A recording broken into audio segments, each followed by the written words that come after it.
The glass slipped from Malik's hand and shattered across the kitchen tile. He didn't move to clean it up. He was too busy staring at his wife's face, waiting for her to blink, to laugh, to say she was joking. She didn't. Zara stood there in her hospital discharge clothes, one hand braced on the counter, eyes narrowed at the tall, panicked man in front of her. "Excuse me," she said, voice flat and careful. "Who are you?" Malik's mouth opened. Nothing came out. "I'm your husband," he finally managed. "Zara, it's me, Malik." She tilted her head, studying him like a stranger who had wandered into her home uninvited. "The doctor said no brain damage, no memory loss. But I'm looking at you right now, and I genuinely don't know your face." Malik's hands were shaking. He reached for a towel to clean the broken glass, then abandoned it halfway, pacing instead. By the time the sun set that evening, Malik had deleted 3 email threads, shredded a folder of old documents in the garage, and changed the passwords on 2 accounts Zara didn't even know he had. He told himself it was precaution, just in case her memory came back wrong, just in case she asked questions he wasn't ready to answer. 2 nights later, Zara stood barefoot in the hallway outside the guest room, her back pressed to the wall, listening to her husband's voice crack on the other side of the door as he whispered to her own sister. "I've lied for years," Malik said. "I can't carry this anymore." What Malik didn't know was that his wife remembered everything. Every date, every anniversary, every secret he thought was buried. She had faked the amnesia for one reason only, to find out if he was hiding a single secret from her. She never expected he was hiding an entire life. Before we dive deeper, let us know in the comments where you're watching from. We'd love to hear from you. And if you're new here, click that subscribe button so you never miss any of our upcoming videos. 6 months earlier, nobody would have believed any of this was possible. Zara and Malik Johnson were the couple everyone in their Atlanta circle pointed to when they wanted proof that good marriages still existed. She was a sharp, composed corporate attorney who negotiated multi-million-dollar contracts without raising her voice. He was a real estate developer with a laugh that filled a room and a way of making every woman in the building feel like the most important person he'd ever met. They hosted the best cookouts. They held hands in church. Their friends joked, only half kidding, that the 2 of them had never once been seen arguing.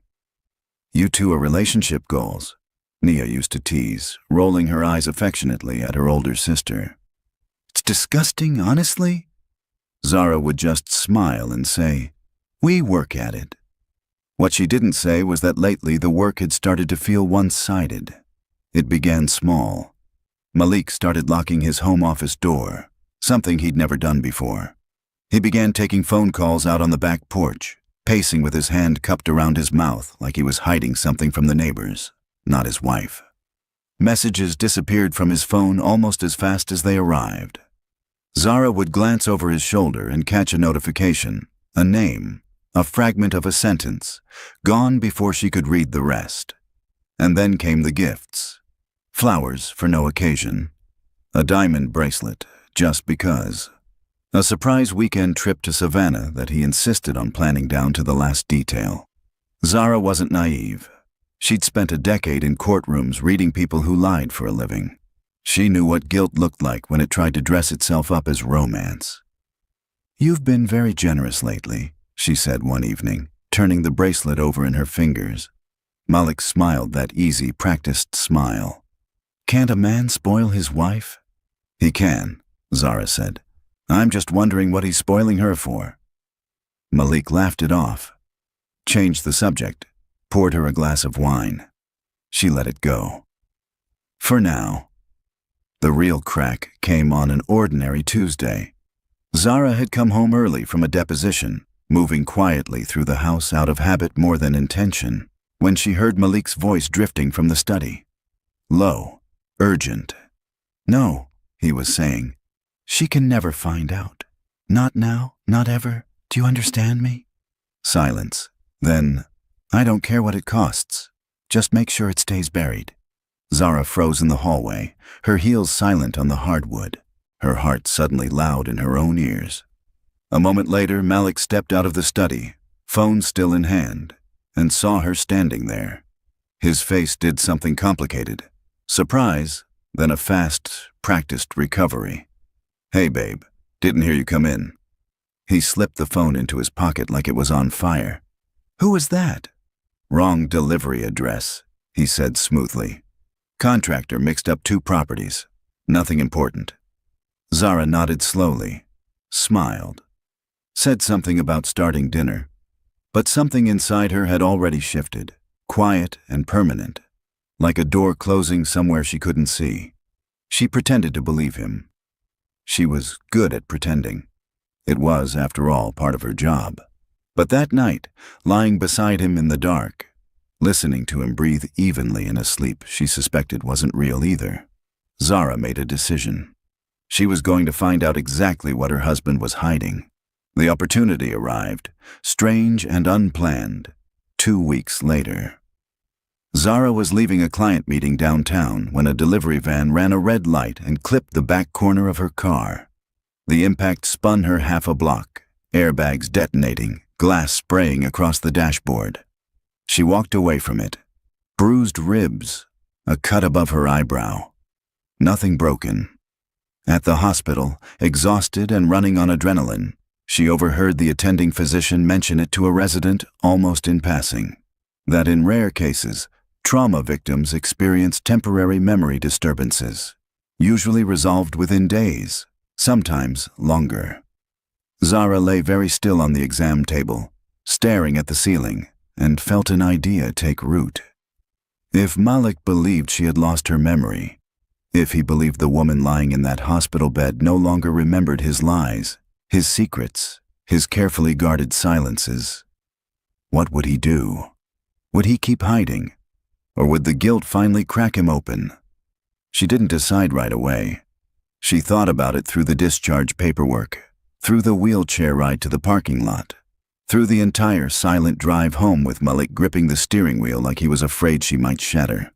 By the time they pulled into the driveway, she had made up her mind. This wasn't about revenge. Not yet. This was about the truth. She deserved to know exactly who she'd built a life with. She waited until they were inside, until Malik set down her bag and turned to check on her, his eyes soft with real, undeniable concern. And that was when she looked at him. This man she had loved for 11 years, whose face she knew better than her own, and asked the question that would detonate everything. "Excuse me, who are you?" The horror on his face in that moment told her more than any confession ever could. If this story has your heart racing, comment, "I'm still watching." I want to know who's uncovering every secret with us. Malik became, almost overnight, the most attentive husband in Atlanta. He brought her breakfast in bed. He narrated their entire relationship like a documentary, how they met at a charity gala, how he'd spilled red wine on her white dress and spent the rest of the night apologizing, how he'd proposed on a rooftop with string lights and her favorite song playing from a speaker he'd hidden in the potted plants. He showed her photo albums, told her stories, reintroduced her, patiently, to her own life. Zara listened to all of it with wide, convincing confusion, nodding along, asking gentle questions, but she noticed things. Some stories had changed.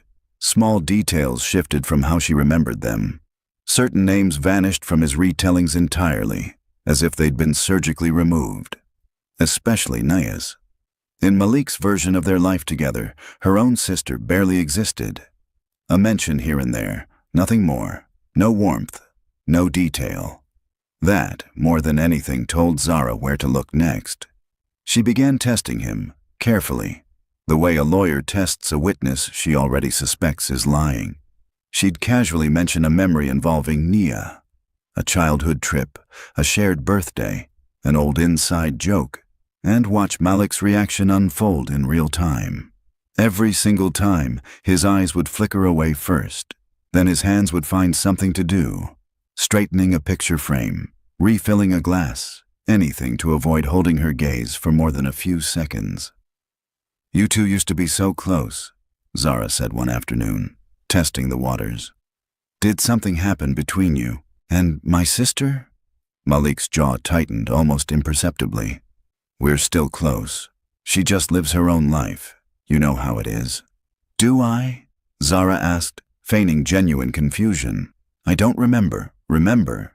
The joke landed like a blade. Malik's face went pale for half a second before he forced a laugh and changed the subject entirely, launching into an unrelated story about their honeymoon that Zara was fairly certain he'd told wrong on purpose, just to steer the conversation somewhere safer.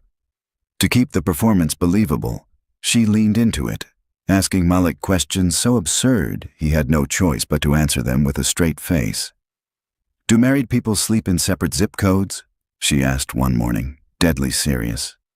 Malik blinked. "What?" "No, baby, we sleep in the same bed, right here. Is Beyoncé my cousin?" "No." "Did I vote for Abraham Lincoln?" He actually paused to consider whether she was being serious. "Zara, he died in 1865. That's exactly what someone hiding something would say." Malik didn't laugh. He just watched her with an expression that mixed love and terror in equal measure, like a man defusing a bomb he couldn't see the wires on. Malik doubled down in ways that only made things worse. He hired a photographer to recreate their wedding photos in a slideshow, narrating each slide like a tour guide desperate to keep his one visitor from leaving. "This was our first dance," he said, voice too bright, too rehearsed. "You wore your grandmother's earrings. You cried during the vows, and I told everyone it was because I'm just that charming." Zara studied the photo with practiced confusion. "Did I really cry? Or is that also something you're hoping I'll believe?" Malik's smile faltered for half a second before snapping back into place. "You cried. I have 3 cousins who'll confirm it." "Convenient," Zara murmured, "that all your witnesses are people who'd lie for you." He laughed too quickly, too loudly, the sound of a man trying to bury a question under noise. Zara simply smiled back, filing the reaction away with everything else. That evening, she asked him to walk her through their finances, claiming she wanted to feel grounded again, wanted something concrete and familiar to hold on to. Malik hesitated just long enough for her to notice, then pulled out a laptop and began scrolling through statements with visible discomfort, skipping past certain months faster than others, angling the screen slightly away from her more than once. "Everything looks in order," he said, closing the laptop before she could ask a follow-up question. "I wasn't asking if it looked in order," Zara said softly. "I was asking you to walk me through it." "Right, of course. Tomorrow, though. It's getting late." It was barely 8 o'clock. Naya arrived 3 days later, dropping her ER shift schedule the moment she heard about the accident, moving into the guest room with 2 duffel bags and 0 patience for nonsense. She was louder than Zara, sharper around the edges, the kind of woman who called things exactly what they were and dared anyone to disagree. Within an hour of walking through the front door, she noticed something was off with Malik. Every time she entered a room, his posture changed. His shoulders climbed toward his ears. His eyes darted toward the nearest exit like he was calculating an escape route. Whenever Zara asked about old memories, Malik jumped in before Naya could finish a sentence, redirecting, smoothing, controlling the narrative. Naya said nothing. She just watched. She had spent a decade reading panic on the faces of patients rushed through emergency room doors, and she recognized it now on her own brother-in-law. She started keeping her own quiet notes, a habit built from years of drafting case files. Dates, phrases, the exact moment Malik's expression shifted whenever a certain topic came up. She noted that he flinched every time someone mentioned Boston. She noted that he changed the subject whenever anyone brought up her old firm in New York.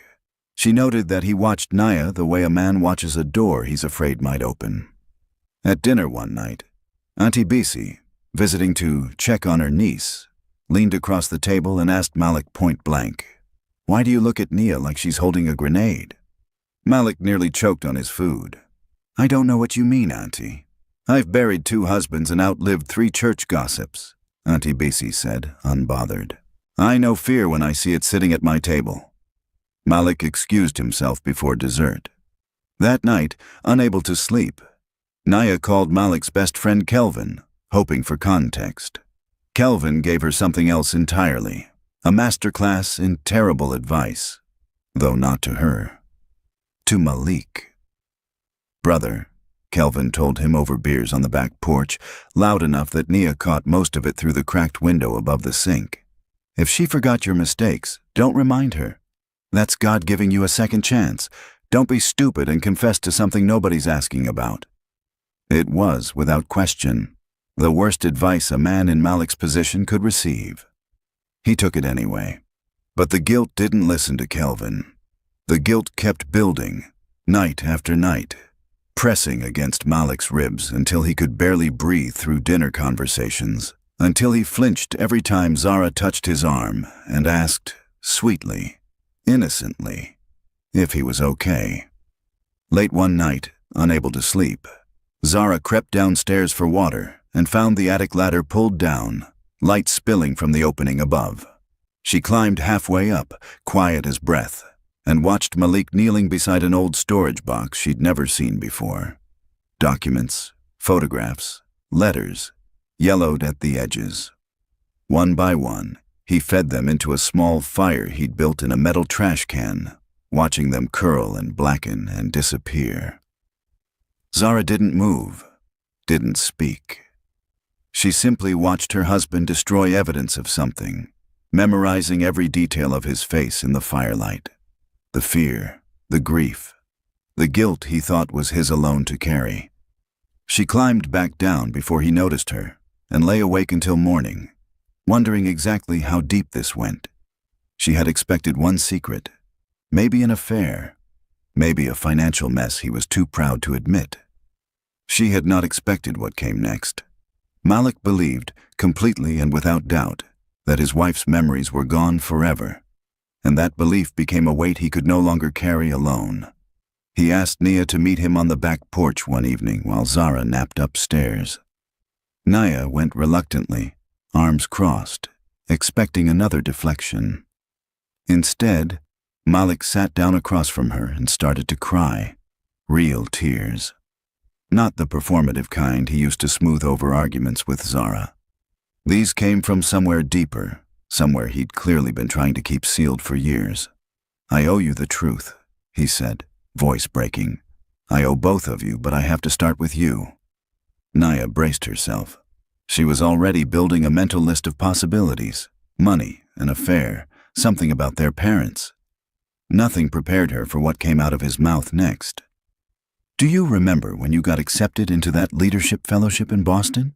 Years ago, the one that would have changed your whole career? Nia's stomach dropped. The hospital rejected me. They told me my application never went through. Malik couldn't look at her. It went through, Nia. You got in. I intercepted the acceptance package before you ever saw it. I let the deadline pass. I let you believe you'd been rejected. The porch went silent except for the sound of crickets and Nia's own ragged breathing. Why? She finally said. The word barely a whisper. Would you do that to me? Because Zara was going to move to Boston with you, Malik said, the words tumbling out now like a dam had broken. She told me if you took that fellowship, she wasn't going to let you go alone. She was already looking at firms up there. I panicked. I couldn't lose her, Nia. I couldn't lose the life we were building here. So I made a choice, and it wasn't fair, and it wasn't mine to make, but I made it anyway. Nia stood up so fast her chair scraped hard against the wood. You stole years of my life. Do you understand that? Years, Malik. I built an entire career around a rejection that never happened. I second-guessed every decision after that because I thought I wasn't good enough. And it was you. It was you the whole time. I thought I was protecting my future, Malik said, tears streaming freely now. You destroyed mine, Nia shot back, voice shaking with a fury too large for the porch to hold. You don't get to call that protection. Nia wasn't finished either. She wiped her face with the back of her hand, refusing to let the tears fall in front of him. Do you know what I told myself for years? That I wasn't smart enough. that I wasn't ready. I turned down 2 other opportunities after that because I thought if the fellowship rejected me, I clearly wasn't as good as I believed. I shrank myself, Malik. For years, because of a lie you told. I know, Malik whispered. I know, and I hate myself for it. Hating yourself doesn't give me back the years, Naya snapped. It doesn't give me back the version of myself I could have been if I'd gone to Boston. You don't get to cry your way out of that. Malik put his face in his hands. His shoulders shook. For a long moment, the only sound on the porch was his ragged breathing and the distant hum of cicadas in the yard. There's more, he finally said, so quietly Naya almost missed it. Nia's stomach dropped for the second time that night. More? Malik, how much more could there possibly be? He didn't answer right away.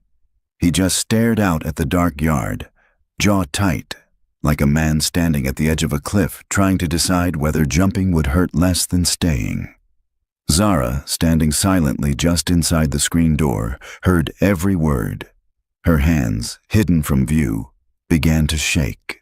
She had expected to uncover a small lie, something manageable, something she could confront calmly, like she confronted opposing counsel in a courtroom.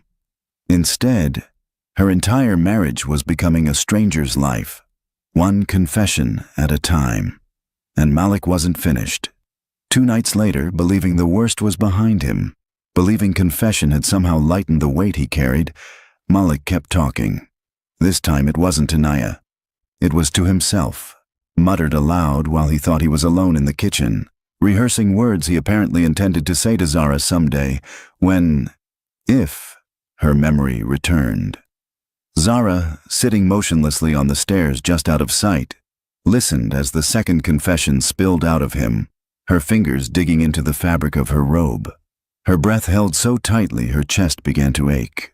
She thought about all the nights she'd fallen asleep beside this man, trusting him completely, never once suspecting that behind his easy smile and steady hands was a ledger of secrets long enough to fill a courtroom file. She had spent her career reading liars for a living, and somehow the biggest one had been sleeping next to her the entire time. Years earlier, when his development business had nearly collapsed under a bad loan, Malik had quietly pulled money from Zara's personal investment account without her knowledge or consent. Nearly $40,000, moved in small increments so she wouldn't notice the pattern. He'd replaced every dollar within 8 months, timed carefully around bonus season so the numbers would look untouched. She never noticed. He never confessed. Until now, to an empty kitchen, believing no one who mattered could hear him. There was more. A recruitment email, years ago, from a firm in New York offering Zara a partnership track position that would have more than doubled her salary and cemented her name among the top litigators on the East Coast. Malik had seen it first, read it before she did, and deleted it, quietly, permanently, telling himself it was for the good of their marriage. I was scared, he whispered to no one, to the empty kitchen, to the wife he thought couldn't hear him. I was scared that if she got that big, she wouldn't need me anymore, that she'd outgrow this whole life, outgrow me. Outside the doorway, in the dark, Zara pressed a hand over her mouth to keep the sound of her own breathing from betraying her. She thought she'd been testing a single lie. Instead, she was watching her entire marriage unravel one confession at a time, and she had no idea, standing there in the shadows, exactly how much further it would go. Zara didn't sleep that night. She lay in the dark long after Malik's breathing evened out beside her, staring at the ceiling, replaying every gift, every unexplained absence, every wrong delivery address. Excuse through a completely new lens. $40,000. A deleted email that could have changed the entire trajectory of her career. A sister's stolen future. Each secret sat heavier than the last, stacking on top of one another until she felt like she could barely breathe under the weight of them. She thought about confronting him right then, dropping the act, demanding answers in the middle of the night. But something told her to wait. If he was still confessing, still unraveling on his own. There might be more beneath the surface, and she needed to know all of it before she decided what came next. Nia, still reeling from her own betrayal, made the single worst decision of the entire ordeal. She called Auntie Bessie. Within 3 hours, every relative on both sides of the family somehow knew. Nobody could ever explain how family news traveled that fast, but it always did. Like gossip had its own private highway system that bypassed every attempt at discretion. The family group chat exploded into complete chaos. Voice notes stacked on top of voice notes. Bible verses arriving with no context whatsoever. Old childhood photos of Malik resurrected from nowhere, captioned with things like, "This is the same man." One uncle, apparently confused about which chat he was in, accidentally sent his entire grocery list. Nobody noticed. Nobody cared. The chaos simply absorbed it.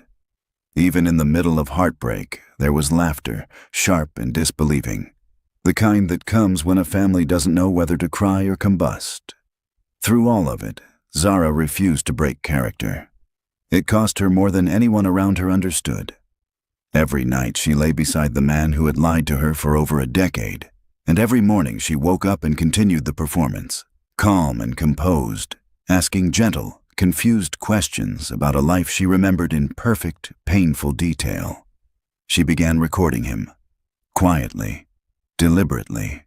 Every confession, every trembling apology, every secret he unburdened himself of, while believing she couldn't understand what he was saying. Each day brought a new revelation. Each one seemed to top the last in some fresh, quiet devastation. The audience of her own family kept asking each other the same question, over group chat, over phone calls, over hushed conversations in the kitchen while Zara napped upstairs. What else could he possibly be hiding? Auntie Bessie, who had lived through enough decades and enough heartbreak to have opinions about everything, pulled Nia aside one evening in the hallway, gripping her niece's hand with the kind of firmness that meant business. "When someone keeps burying lies," she said, voice low and certain, "don't be surprised when they harvest shame.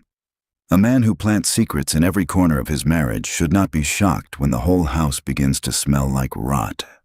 Nia almost laughed despite everything. "Auntie, that's dark. Truth usually is, my dear. It only looks pretty in the movies.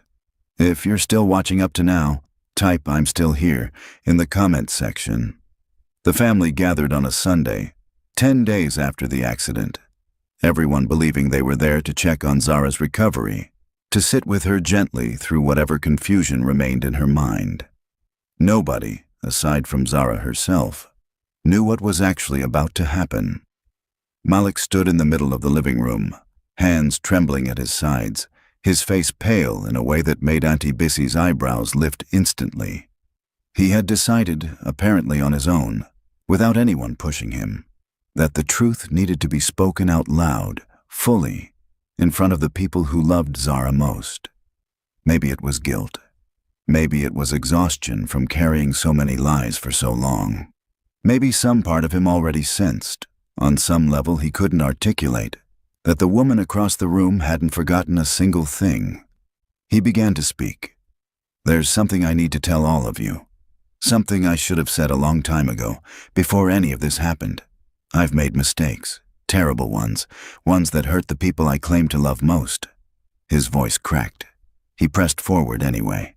"I intercepted Nia's acceptance letter to keep her from leaving Atlanta. I took money from Zara's account without telling her. I deleted an email that could have changed her entire career. I've spent years lying to protect myself and calling it protecting my family, and I don't even know anymore where one lie ends and the next one begins." The room had gone completely, utterly silent. Auntie Bissie's mouth hung slightly open. Kelvin stared at the floor like it might open up and swallow him for his role in all of it.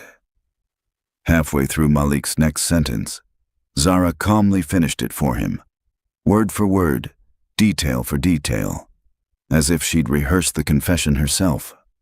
The room froze. Malik's head snapped toward her, confusion crashing across his face like a wave. You remember?" Zara rose slowly from the couch, smoothing her dress, her expression unreadable in the way that had won her countless negotiations in countless boardrooms. "I never forgot," she said quietly. "Not one single day." The silence that followed was so complete that someone's phone buzzing in another room sounded like an explosion.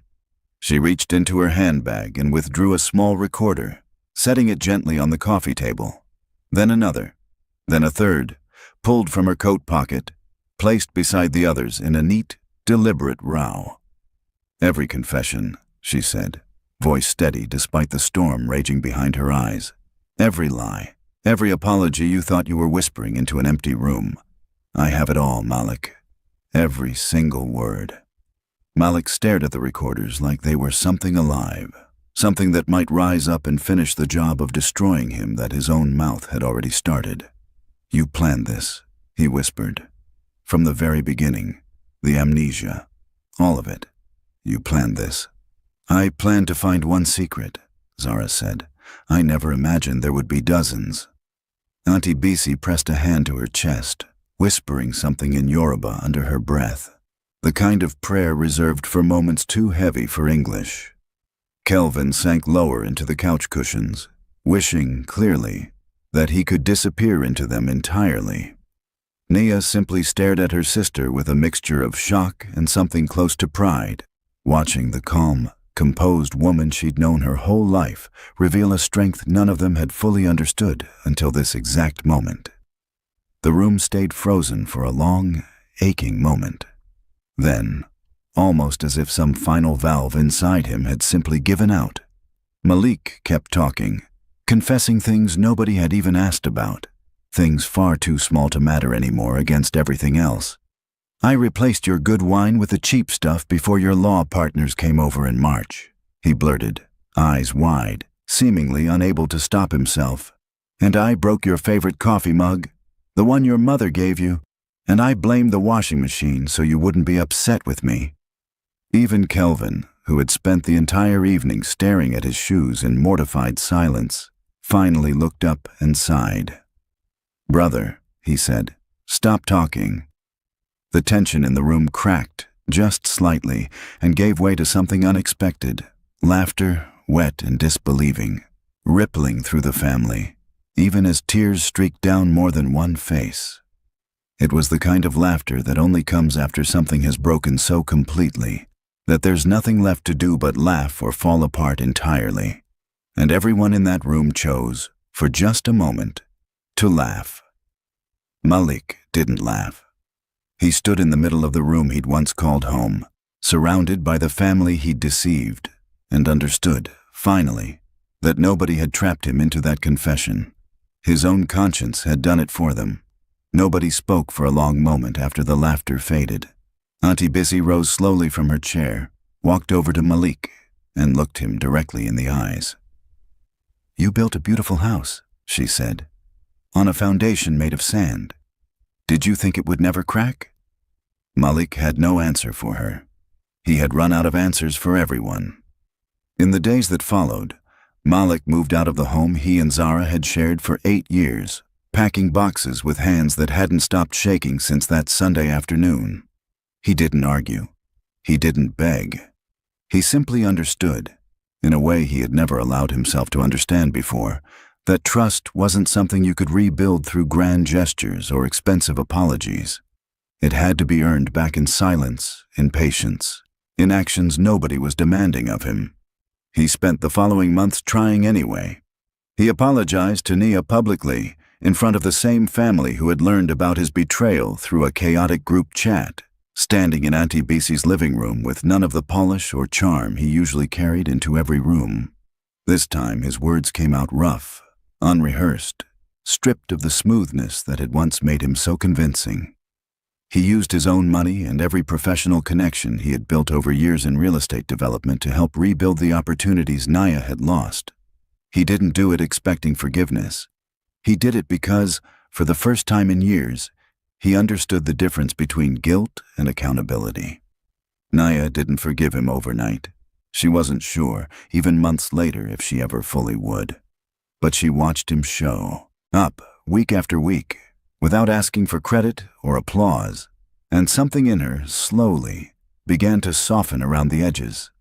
There was one afternoon, almost a year after the confession, when Naya finally sat across from him at a coffee shop and told him, plainly, "I don't know if I forgive you, but I see you trying, and that has to count for something." Malik nodded, unable to speak past the lump in his throat.